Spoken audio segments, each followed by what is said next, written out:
할렐루야. 네, 반갑습니다. 네.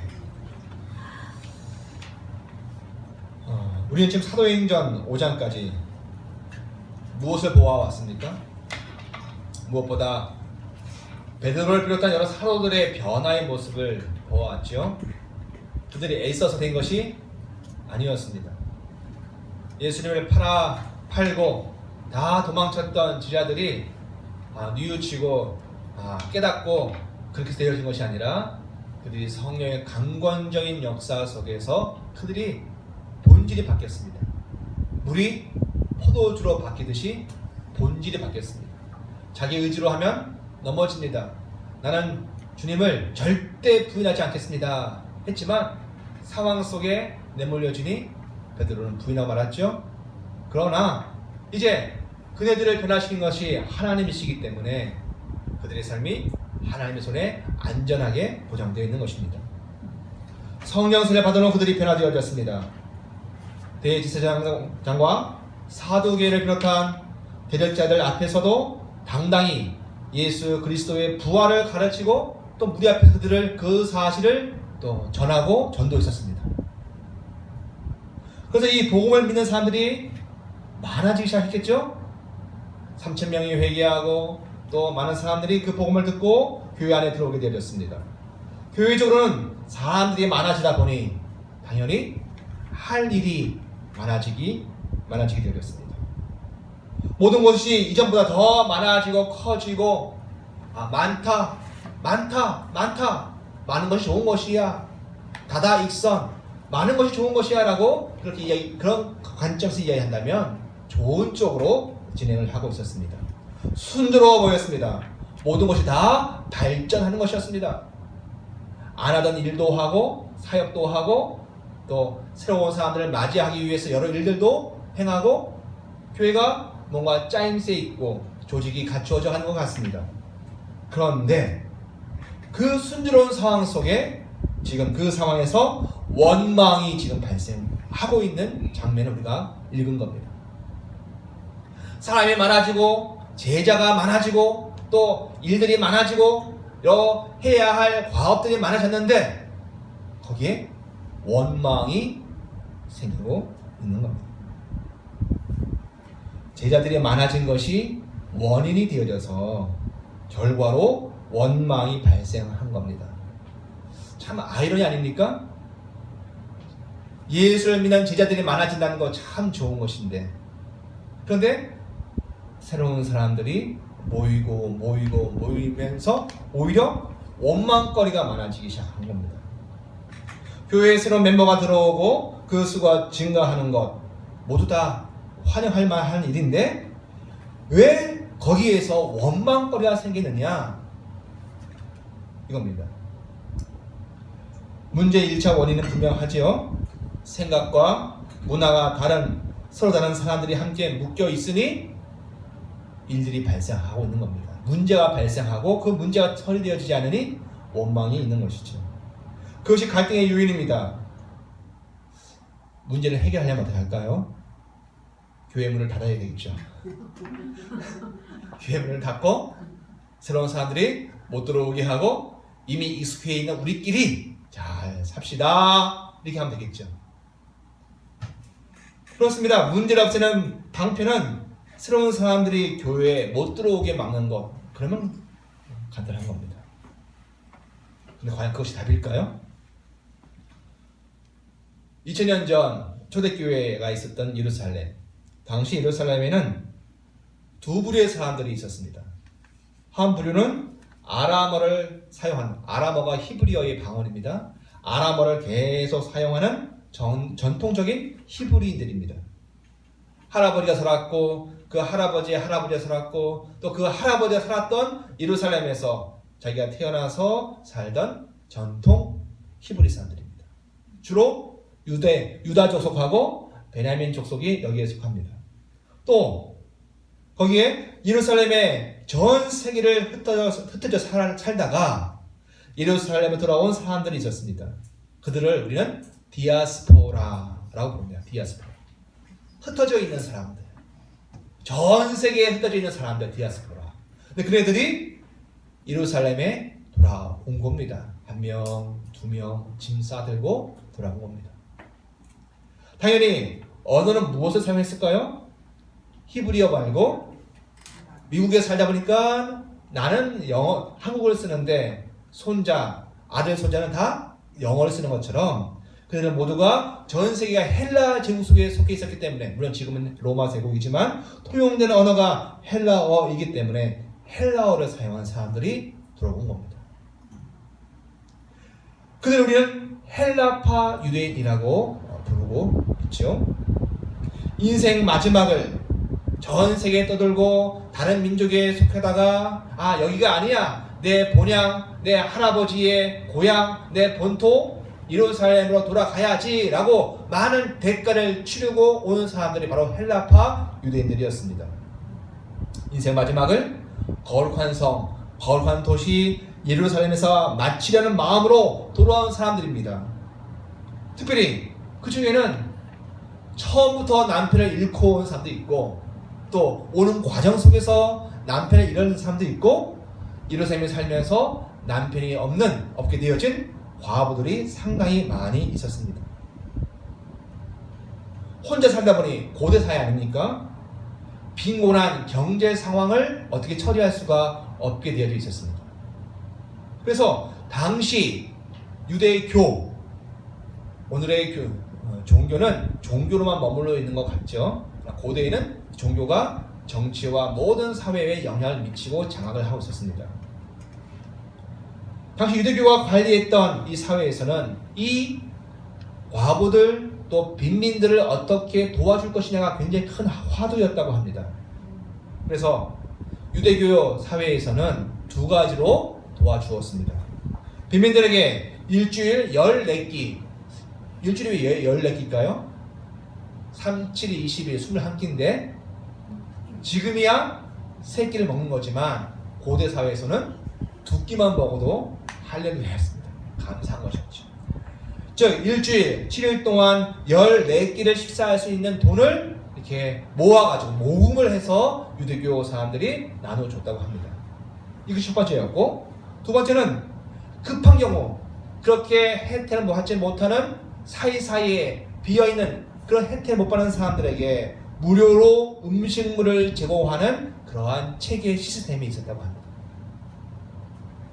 그렇게 해서 그들이 유대교 사회 속에서 그들이 먹고 생존할 수가 있었습니다. 문제는 그렇게 유대 땅 예루살렘에 왔는데 예수를 믿은 겁니다. 유대교 사회 속에서 교회가 분리되어져 가는 시점에 그들이 예수를 믿고 유대교가 아니라 기독교라고 하는 교회에 편입되어진 겁니다. 그럼 무슨 일이 발생합니까? 교회 멤버가 되어져서는 유대 사회에서 쿠폰을 못 받는 겁니다. 14끼를 먹을 돈을 지금 못 받는 것이고, 너무 배고파 급하게 가도 음식물 제공이 없는 겁니다. 너는 저희 가서 먹어. 넌 우리 유대교 사람이 아니야 라고 하게 되는 것입니다. 예수의 제자가 되어진, 그래서 교회 내에 있는 이 빈민들, 가난한 자들이 참 문제가 되어진 겁니다. 교회가 사람이 모여지고 또 이런 문제가 생겼을 때 교회에서 이런 일에 책임을 지기 시작한 것 당연한 것이겠죠. 유대교에서 제공하는 이런 구제 활동의 혜택을 하나도 받을 수가 없으니 교회가 대신 책임을 져줘야 되는 상황이었습니다.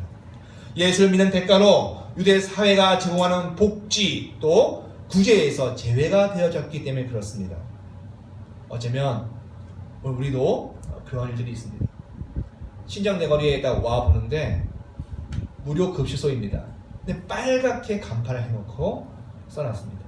정부에서 지원을 안 받고 운영하는 급식소 이렇게 써놨습니다. 뭘 의미할까요? 정부로부터 급식, 정부에서 지원을 받으면 좋은 거 아닙니까? 그런데 어떤 사람들은 굳이 그것을 안 받고 일을 하는 사람들이 있어요. 왜요? 받으면 영향을 받으니까. 네. 돈을 받으면 항상 빚을 지는 겁니다. 그것이 공적인 관계든 개인적인 관계든. 그래서 자유롭게 급식 활동을 하기 위해서 정부로부터 돈을 안 받고 개인 후원을 통해서만 그 일을 한다는 것이죠. 마찬가지입니다. 지금 초대교회 안에서 교회에 속해 있고 그로 말미암아 유대 사회로부터 지원을 못 받는 빈민들, 또 나그네들, 또 이 과부들이 있던 것이었습니다.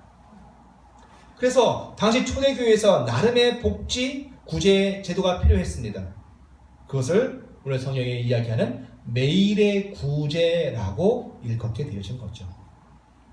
뭐라고요? 매일의 구제. 매일매일 구제 활동을 한 겁니다. 그런데 단어가 중요해요. 여기에서 구제는 우리말로 도와줬다, 밑에 식사와 관련되어 있으니까 이게 도와줬다 라고 하는 구제로 의역을 한 겁니다. 상황을 염두에 두고 번역을 한 것이죠. 근데 원래는 디아코니아입니다. 디아코니아는 말은 사역이란 말입니다. 직무라는 것이죠. 직무. 유대인들이 교회가 교회의 사역을 한 겁니다. 그냥 감정적으로 도와준 것이 아니라 교회의 사역으로 미니스트리로 서빙을 한 겁니다. 사역, 직무, 섬김을 교회가 행하고 있는 겁니다. 구제를 사역으로 교회의 사역을 한 것입니다. 사랑하는 성도 여러분, 교회가 사람들이 모여들면 한 명, 두 명 공동체가 되어지는 일들이 있습니다. 근데 그것이 무엇이에요? 그것을 무엇으로 해야 돼요? 그냥 일로 하시면 안 되고 사역으로 직무, 나의 직무, 내가 하나님께로부터 받은 사역과 직무로 받으셔야 될 줄 믿습니다. 그런데 문제가 뭡니까? 그 사역의 대상 목록에 1번부터 쭉 번호를 적어서 누굴 도와줘야 되지 않겠습니까? 과부들을 누가 빠지는 거예요? 히브리파 과부들은 원래 예루살렘에 살던 사람들은 다 포함이 되어졌는데 헬라, 저 디아스포라에서 온 이 과부들은 그 목록에서 빠진 겁니다. 그것이 반복적으로 일어나는 겁니다. 그래서 뭐가 생겼어요? 원망이 생긴 겁니다. 안 그렇겠습니까? 같은 교회 안에서 누구는 도와주는데 누구는 도와주지 아니하는 차별이 생긴 이러한 문제. 아마 그 직무를 감당했던 책임자가 있었다면 그 사람의 과오가 아마 상당했을 겁니다. 교회에 모이는 사람들이 모이다 보면 사역이 필요합니다. 그렇죠? 사람들을 관리해주고 도와주고 더 믿음을 이끌어내고 하나님이 역사하시도록 잠시 우리가 붙들어주고 하는 그런 사역들이 필요합니다. 힘든 자, 고통하는 자를 위로하고 또 돌보아야 할 사역, 거룩한 일거리가 발생을 합니다. 교회에 하면 뭐가 발생한다고요? 사역이 발생합니다. 예수를 믿는다는 것은 내가 하나님께로부터 받은 사역이 있는 사람들, 일이 있는 사람들입니다. 그것이 내 자신이 교회에 있지 않습니다. 개인으로서 이 땅에 살아가면서 가정과 사회 속에서 나의 사역이 있을 뿐만 아니라 내가 교회 공동체 안에서도 나의 사역이 분명히 있는 겁니다.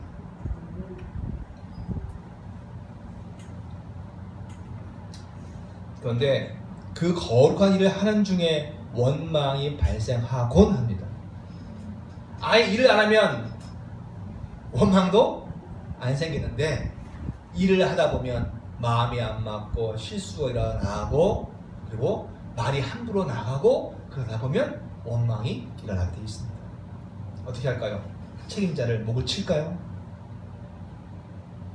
생각 차이, 문화 차이 발생하지 않겠습니까? 어떤 사람들은 수백 년 조상 때부터 이 예루살렘에만 살아왔던 딴 세상을 모르는 사람들이고 또 어떤 사람들은 저 자유분방한 헬라 세계 속에서 그리고 피도 섞여 있는 상태에서 이 예루살렘에 들어왔으니 생각의 차이, 숟가락을 드는 것 차이가, 방법의 차이가 다 다른 상태에서 모여 있는 겁니다. 우리는 어떤가요? 40년, 50년 만에 만난 우리들도 각자가 우리 안에 쌓여있는 문화, 생각의 차이들이 많이 있죠? 당연히 일을 하다 보면 부대낌이 생기고 그것이 원망의 이유가 될 수 있습니다. 그렇습니다. 책임 맡은 사람이 이를 객관적으로 중립적으로 처리하지 않은 것이 문제가 될까요? 문제가 되는 겁니다. 분명히 문제가 됩니다. 만약 사회적으로 이런 일이 발생했다면 제일 먼저 한 일은 책임자를 처벌하는 것입니다. 옷을 벗기는 겁니다. 자리에 있을 때 쫓는 겁니다. 그런데 행정상의 문제이기에 문제의 요인을 제거하면 됩니다. 그런데 성경은 보다 핵심적이고 중차대한 일에 지금 집중을 하고 있는 듯 합니다. 왜요? 책임자에 대한 이야기를 하고 있지 않아요. 그 책임자 처벌을 안 했는지는 모릅니다. 했을 수도 있어요. 그런데 성경의 기록자는 지금 그것보다 더 중요한 이 사건을 빌미로 제기되어진 더 중요한 교회가 결정해야 할 문제가 있다라 그것을 이야기하고자 책임자 이야기를 하고 있지 않는다는 겁니다. 눈에 보이는 것은 일처리 행정의 문제이지만 그 뒤에 교회가 간과하고 있는 문제가 있었습니다. 더 큰 죄는 무엇이었을까요? 지금 누가는 사도행전을 기록하면서 교회가 지금 그 성장의 출발점에 있는데 그 시점에서 아차 하고 놓쳤던, 교회가 놓쳤고 잃어버렸던, 방심하고 있었던 것을 지금 찾고 그것을 강조하고 있는 겁니다. 자, 우리 1절 말씀 한번 읽었으니까 2절 한번 읽어보겠습니다. 2절 시작.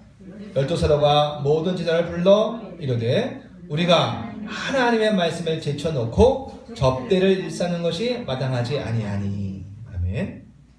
모든 제자들이 다 소집이 되어졌습니다. 몇몇 지도자 손에서 해결할 문제가 아니었기 때문입니다. 행정 문제라면 지도자 몇 명이 일처리하면 되는 겁니다. 그런데 이것을 행정의 문제를 받지 아니하고 교회의 정체성과 관련해서 이해를 했기 때문에 모든 지자들 다 소집을 한 겁니다. 책임자 한두 사람을 교체하는 행정의 문제보다 교회의 정체성, 하나님의 나라는 어떤 방식으로 이루어갈 것인지에 대한 무엇이요? 노선, 시작! 노선을 분명히 하기 위해서 모든 사람들의 의견과 모든 사람의 책임을 이끌어내기 위해서 지금 소집을 하고 있는 겁니다. 그 결정, 노선을 결정하는 것은 가장 강력한 권위로 확정하는 일입니다. 그래서 다른 데는 주로 베드로가 등장하는데 여기에서는 주어가 누구예요? 베드로가 아닙니다.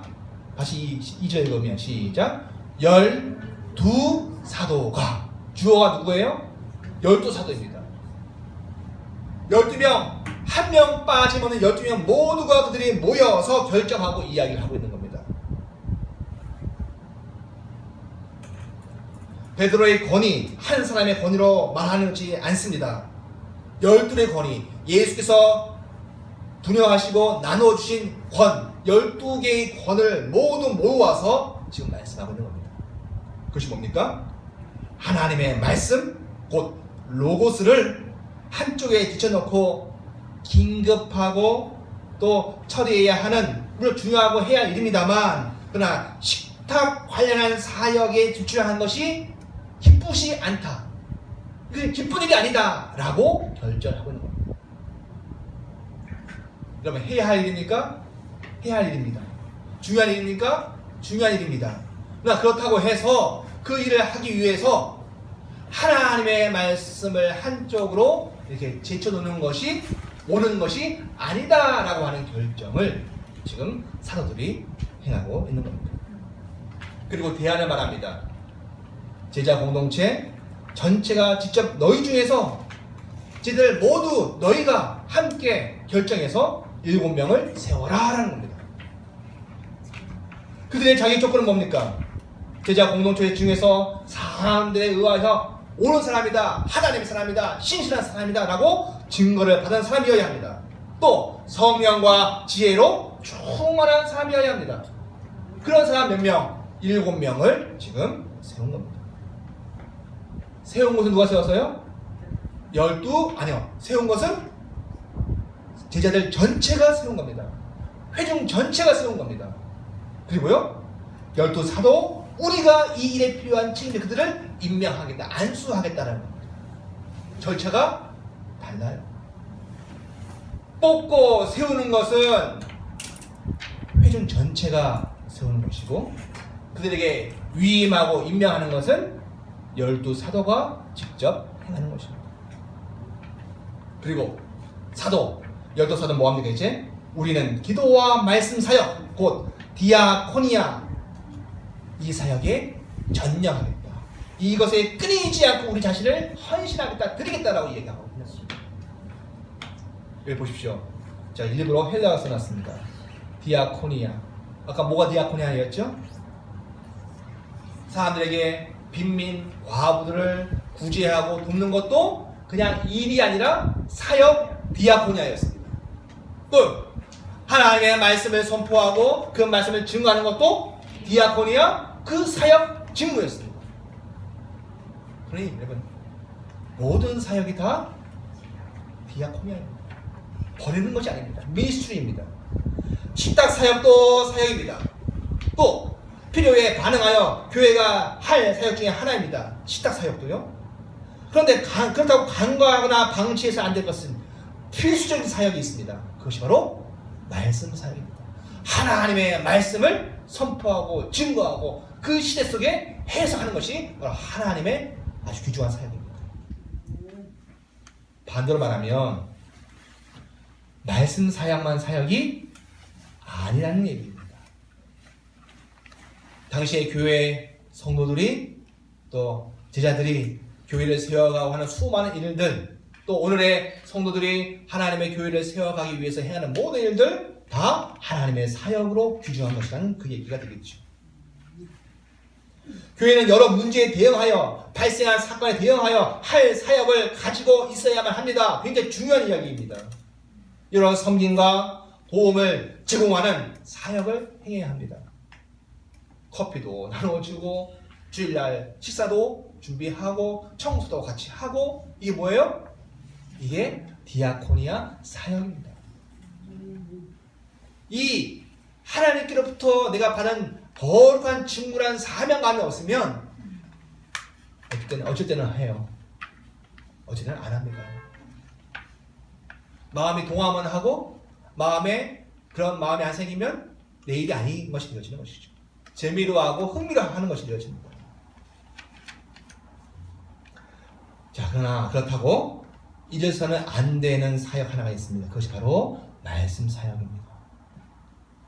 하나님의 이성, 사람에게 이성이 있어요? 있죠. 사람에게 이성이 있기 때문에 판단하고 생각하고 있지 않겠습니까? 그런데 하나님에게도 이성이 있어요? 하나님에게도 이성이 있습니다. 그것을 성경에서 뭐라 그래요? 말씀이라고 하는 거예요. 말씀. 하나님의 이성의 말씀이 교회 속에서 끊임없이 역사할 수 하는 곳이 바로 교회입니다. 다시요. 하나님의 이성이 끊임없이 역사하는 곳이 바로 교회여야 합니다. 그리고 그렇게 되어진 것이 교회의 생명입니다.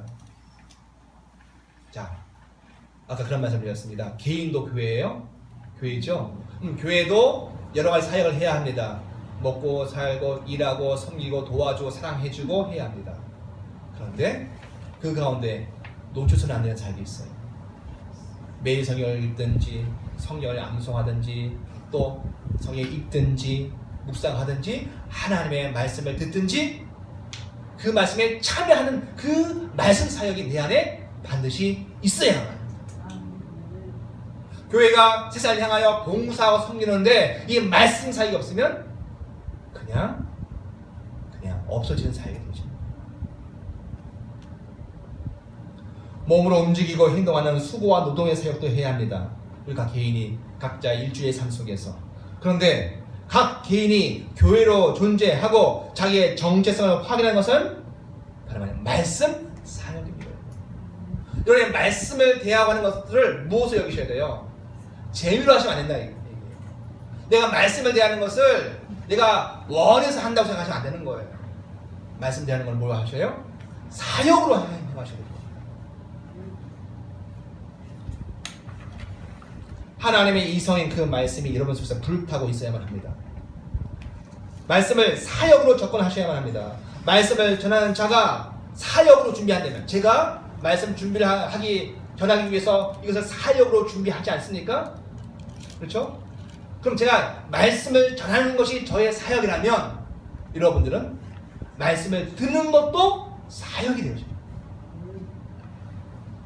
내가 오늘 난 안 듣고 말지, 참여 안 하고 말지, 이게 아니라 내가 말씀을 듣는 것도 사역입니다. 우리가 말씀을 듣고 개인의 위로를 얻고 또 오늘 말씀이 좋았어 라고 자기 위안을 경험하는 것도 좋지만 그냥 그것뿐만 아니라 말씀은 우리가 사역으로 내 안에 받으셔야 되는 것입니다. 누가 뭐라고 해도 이곳에 하나님의 말씀이 선포될 수 있도록 장소와 시간이 구성되어지게 하는 것이 바로 여러분의 사역이고 저의 사역이라는 것입니다. 우리가 말씀을 선포하고 여기 있는 몇 분의 사람들 내가 말씀을 듣지만 그 말씀이 우리 안에서만 역사하고 우리 안에서만 반응한다고 생각하시면 안 된다는 거예요. 누가 듣든지 안 듣든지 하나님의 말씀이 계속 선포되어져야 이 시대의 문화와 이 세상에 대한 가치를 대응하고 싸워 이길 수가 있는 하나님의 거처가 생기는 것입니다. 유흥과가 밀접해 있고 하나님과 관계가 없는 세상의 이성이 난무하죠. TV에서 계속 이야기하지 않습니까? 인터넷과 수많은 SNS와 수많은 곳에서 세상의 이야기들이 많이 난무하고 있습니다. 거기에 맞서서 아니야, 세상은 그것이 아니라 세상의 물질과 이성에 의해서 돌아가는 것이 아니라 하나님의 말씀이, 하나님의 이성이 존재한다는 것을 끊임없이 이야기해주고 있어야 한다는 것이죠. 유흥과가 밀집하고 있고 하나님과 관계없는 세상의 이성이 난무하고 있는 이 대한민국, 좁히면 서울, 그리고 우리는 화곡동에 있습니다. 이 건물도 아래 위로 하나님과 관계없는 많은 사람들이 모여있는 이곳입니다. 그런데 이 건물에 우리가 모여서 하나님의 이성의 말씀이 선포되게 하는 그 사역으로 하나님은 당신의 말씀, 곧 당신의 영을 이 땅에 계속 퍼뜨리시는 겁니다. 교회가 있다는 것은 단지 여기에 참여한 우리만을 위한 것이 아니라는 겁니다. 그 책무가 우리에게 있어요? 그래서 이것이 우리에게 뭐예요? 사역이 되어지고 미니스터리가 되어지고 해야 할 일이 되어지는 것입니다. 그리고 세상 속에 당신의 이성인 말씀을 가득 하나님이 채워가시고 계시는 겁니다. 예수님 오신 지 2000년이 되어졌죠. 흉폭하고 잔인하고 한 이 세상 가운데 하나님의 다녀가시는 그 흔적 때문에 세상은 끊임없이 변화되어져 가고 있습니다. 물론 지금도 잔인하고 지금도 정말 험악한 일들이 수없이 많이 발생하지만 하나님은 끊임없이 교회와 말씀 선포를 통하여서 당시의 일들을 이루어 가시고 세상을 점령해 가려 하시고 있습니다. 그리고 그것이 근거가 되어 세상을 지금 진동하게 되어집니다. 진동이라는 단어는요, 성경에서 심판이라는 단어와 같은 겁니다. 결국 세상은 난 못 들었어, 하나님 이야기 못 들었어, 그 핑계를 못 대게 되어지는 게 오늘 우리가 이 말씀 사역을 하고 있는 이유입니다. 수많은 교회에서 하나님의 말씀을 제대로 선포하면 세상은 마지막 날 하나님의 흰 보좌, 백보좌 심판대 앞에 섰을 때 핑계를 댈 수가 없는 겁니다. 그래서 진리는 항상 한쪽을 구원하고 한쪽을 심판하게 되어 있습니다. 그 말씀의 핵심은 뭡니까? 바로 예수가 부활하셨다. 2장과 3장과 4장과 5장에서 계속 이야기되어졌던 예수 부활의 이 사건이, 예수 믿음으로 말미암아 하나님의 생명을 갖게 되어지는 이 사건이 바로 하나님의 말씀의 선포의 핵심을 이루고 있는 겁니다. 다시 묻습니다. 예수 부활을 믿습니까? 그 부활을 왜 믿어요?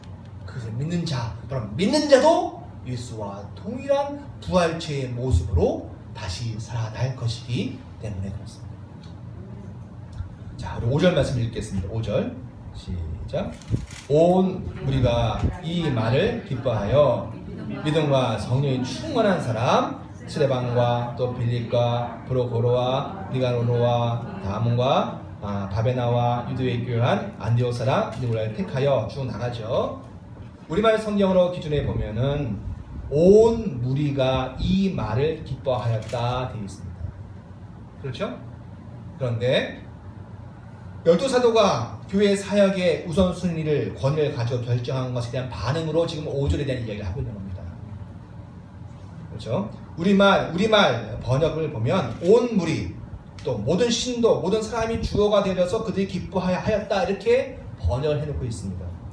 그런데 헬라 원문을 보면 어떻게 되어 있냐면 그 말씀이 모든 무리들 앞에서 기뻐하였다 이렇게 있어요. 영어 성경은 그 말씀이 사람들을 기쁘게 했다 이렇게 되어 있고, 최소한 주어는 뭐예요? 주어는 말씀이에요. 하나님의 말씀이 선포되었어. 선포의 내용이야. 우리는요 하나님의 말씀을 내가 전달해야 할 무인격체로 생각하는 경우가 참 많이 있어요. 내가 전달해야 할 내용으로 하나님의 말씀을 생각한다고요.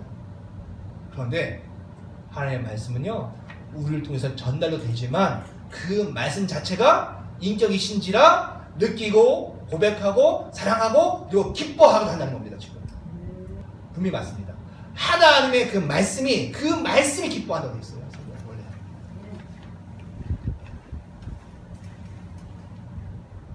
분명 그 말씀이 주어입니다. 그렇습니다. 하나님의 말씀은 단지 사도들 그리고 성도들 우리들에 의해서 사역으로 사용되어지는 도구 아닙니다.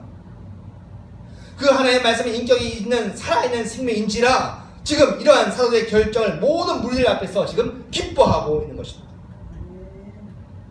하나님의 마음과 일치하고 하나님의 이성과 일치된 말씀이 선포되면 또 그렇게 사는 사람이 있으면 그래서 하나님의 말씀이 이 세상 속에 폐역한 세상 속에서 전달하는 사람이 있으면 누가 기뻐하신다고요? 하나님의 말씀 그분 자신이 기뻐하신다. 그 말씀이 그런 성도들을 또한 기뻐 여기신 줄 믿습니다.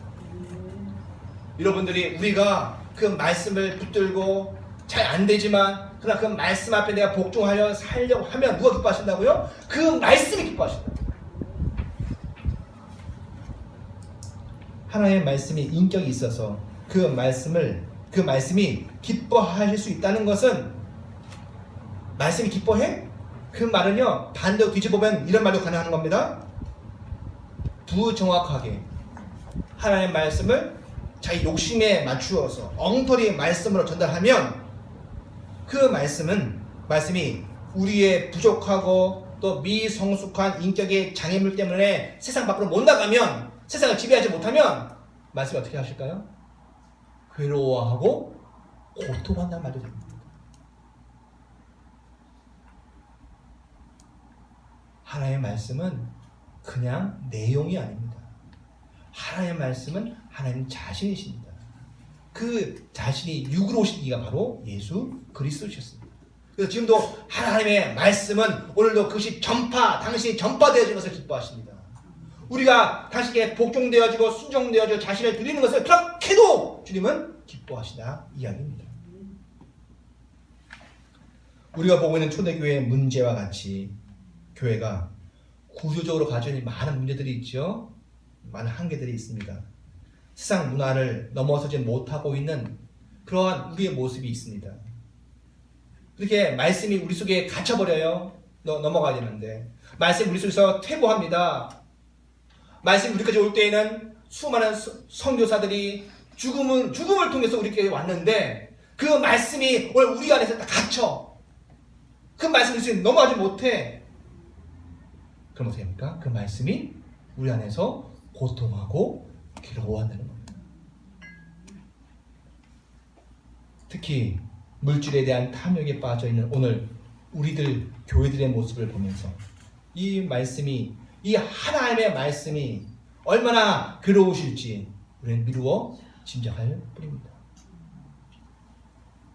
방송과 미디어에 반복적으로 등장하는 교회의 비리 문제들, 결국 뭐예요? 하나님의 말씀이 나가지 못하고 세상을 지배하지 못하고 오히려 방해를 받고 있는 이 모습, 그게 어디 큰 교회의 많은 문제입니까? 오늘 우리의 문제이기도 하고, 자기 욕심과 자기 애욕에 갇혀서 하나님의 말씀 앞에 복종되어지지 못한 우리의 모습은 바로 하나님께 하나님의 말씀이 고통하고 괴로워하는 일이라 이야기하시는 것이죠. 그래서 초대교회는 그 말씀이 기뻐하는 일을 교회의 구조와 행정을 바꿔가지고 이루어낸 겁니다. 산원들이 식탁교제와 빈민과 과부들을 도와준 일에 몰두하다 보니 하나님의 말씀이 가로막혔어요. 나가지 못했어요. 그래서 어떻게 했습니까? 사람을 세우고 자신들은 기도와 말씀에 전념하는 것을 통해서 하나님의 말씀이 나갈 수 있도록 구조를 바꿔놓은 겁니다. 법을 바꿔놓은 거예요. 규칙을 바꿔놓은 겁니다. 사도들은 기도와 말씀 사역에 집중합니다. 대신 구제 사역은 성령의 지혜가 충만한 사람, 그리고 믿음과 성령이 충만한 스데반을 비롯한 7명을 세워서 그들이 감당하게 되어졌습니다. 그렇게 교회가 나갈 노선을 설정했습니다. 이 노선을 결정해야 하는 겁니다. 우리가 일을 중심으로 할 것이냐, 아니면 하나님의 말씀을 중심으로 행할 것이냐. 그리고 그 말씀이 지금 기뻐하고 계시는 겁니다. 7절에서 우리 7절 말씀 읽고 마치도록 하겠습니다. 7절 시작. 하나님의 말씀이 점점 왕성하여 예루살렘에 있는 제자의 수가 더 심히 많아지고 허다한 제사장의 무리도 이 도에 복종하니라. 아멘. 7절에서 이 사건에 대한 결론과 결과가 지금 기록되어 있는 겁니다.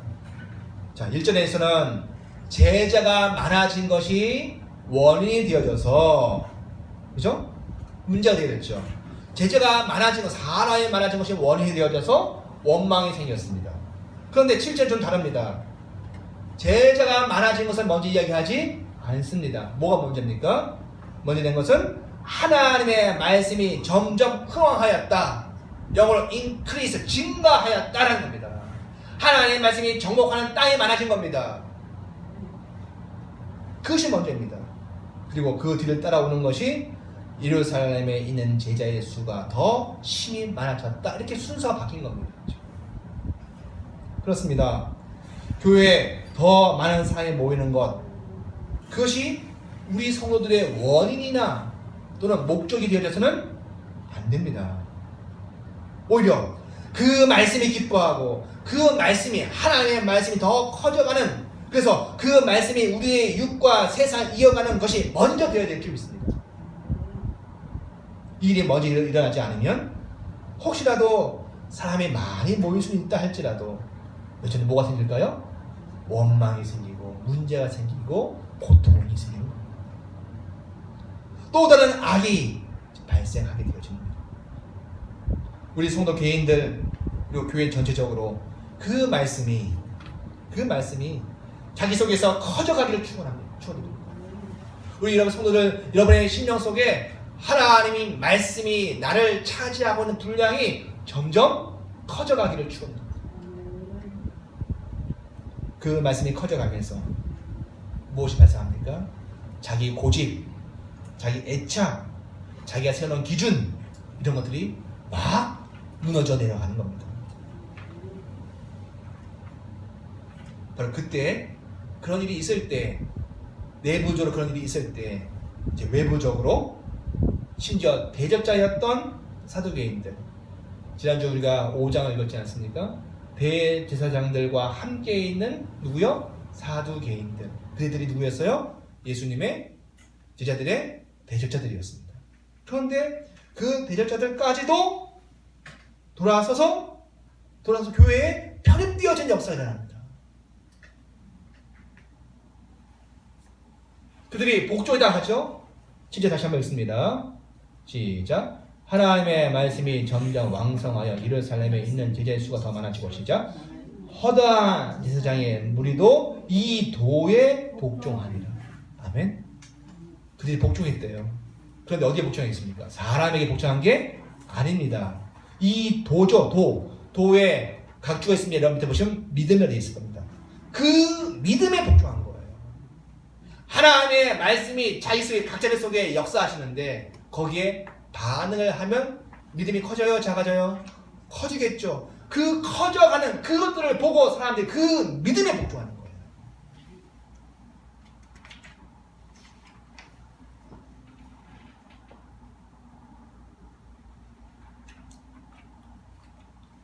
사랑하는 성도 여러분, 말씀에 반응하여서 우리가 그 믿음에 복종하기를 간절히 원합니다.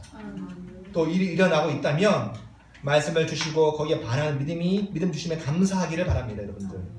또 더 큰 것을 보여주시는 믿음 때문에, 말씀 때문에 지금까지 내가 걸어온 길 말고도 하나님이 새롭게 보여주시는 그 하나님의 말씀에 반응하여서 더 큰 믿음으로, 더 성숙한 믿음으로 하나님께 드려지고 복종되어질 우리가 있고, 그 믿음 때문에 또 교회 속에 참여하는 여러분의 가족들과 또 새로운 사람들이 일어나는 역사가 있기를 원합니다.